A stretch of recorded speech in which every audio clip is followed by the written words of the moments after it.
Désorienté, mais c'est un monde économique qui est écrasé par la crise Covid qui traverse la Terre entière. Et comme nous, on est quand même une petite...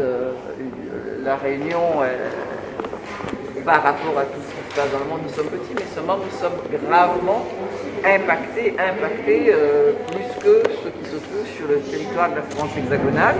Et évidemment, nos entreprises pâtissent grandement, que ce soit les entreprises du tourisme, que cela soit également les autres petites entreprises qui reçoivent du public. Ils ont de grandes difficultés. Le monde économique souffre et c'est pour cela que les aides qui avaient été mises en œuvre précédemment, ça va être poursuivi. Il y a également le représentant de l'État qui était là.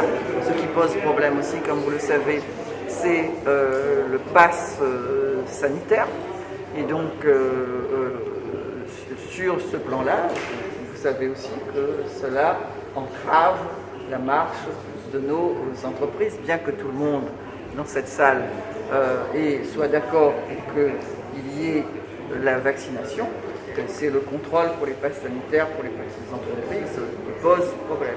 C'est tout cela qui a été évoqué et bien d'autres sujets aussi, comme notre souveraineté alimentaire, comme le coût des intrants qui a aujourd'hui augmenté. Vous avez entendu vous-même et vous faites le relais notamment sur les intrants pour le bétail, les intrants pour le bâtiment, le bois qui est aujourd'hui augmenté de 25%. Tous ces problèmes ont été soulevés. Ce sont des problèmes auxquels nous attachons une grande importance. Il y a également le domaine de l'événementiel, ils étaient là aussi, le domaine aussi des forats, tout ce que vous-même vous rapportez dans vos diverses éditions, tout cela, ça a été évoqué et souvent il y a eu aussi, ce qui a été dit aussi, c'est la lenteur aussi des administrations, de la nôtre, des autres administrations pour mettre en œuvre toutes ces aides qui sont arrivées et qui sont aussi des aides qui sont insuffisantes pour que notre économie reparte véritablement. Mais nous avons espoir. Et c'est pour cela que cette réunion s'est tenue ce matin avec aussi, c'est la première que nous tenons. Et donc ça ne sera pas la dernière. Et on nous dit par exemple que les réservations pour le tourisme, ça c'est vraiment une grande difficulté. Et l'affaire des 10 km aussi. C'est une situation qui est extrêmement... C'est une marge de manœuvre qui est étroite, comme vous le savez, parce que on a notre premier vice-président qui est chargé de l'économie et des finances. Et donc, les finances, il faut en reparler parce que nous-mêmes, nous avons besoin de faire un audit à tous les niveaux, audit financier, audit juridique, à faire tous ces audits-là.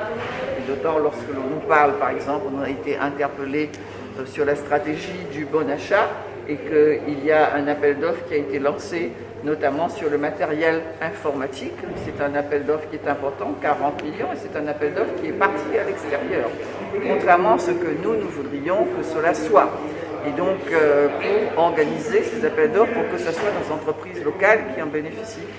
Et donc, vous voyez, nous arrivons et puis nous sommes confrontés à cela. C'est pas ce que nous voulons, mais ça a été lancé. Pourtant, il y a des décisions urgentes à prendre là pour le coup. Alors, bien sûr qu'il y a des décisions qui sont urgentes à prendre parce que nos entreprises doivent vivre, c'est ce que nous voulons.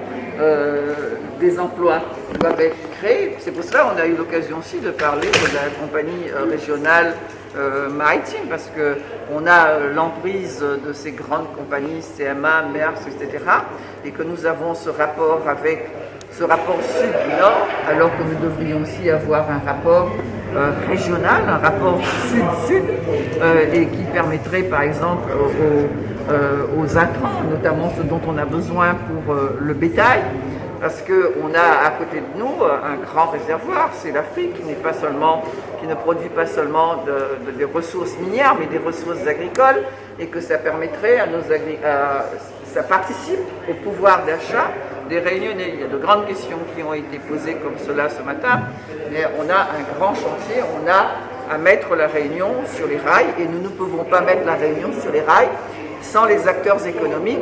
Peut-être que l'on a des sensibilités politiques différentes, mais nous sommes vraiment, comme je l'ai dit à la fin, nous sommes condamnés à travailler, pas condamnés, ce n'est pas une condamnation, mais nous devons travailler ensemble, parce que ce qui doit nous guider, c'est l'intérêt général, c'est la politique dans le sens noble du terme, c'est-à-dire nous occuper véritablement de la vie de la cité.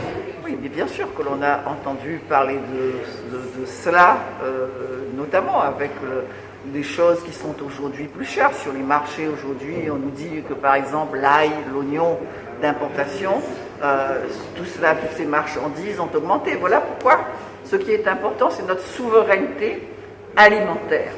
Et donc, lorsque l'on a, parce qu'on a de mauvais produits, vous connaissez notre balance commerciale, où nous exportons aujourd'hui les produits de notre agriculture, et on n'a même pas 400 millions d'euros d'exportation, et par contre on a 5 milliards d'euros d'importation.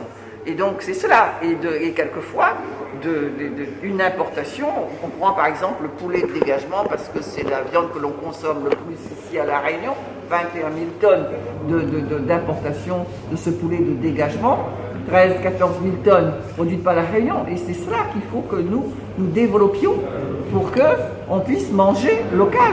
Et encore aussi, il faut aussi que nos restaurants scolaires et dans toute à l'université, nos hôpitaux, nos crèches, etc., pour que l'on puisse consommer local, il faut que nous produisions ce que nous consommons.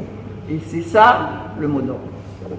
Est-ce que de nouvelles aides vont être déclenchées là, justement avec les nouvelles mesures sanitaires? On ne sait pas combien de temps ça va durer.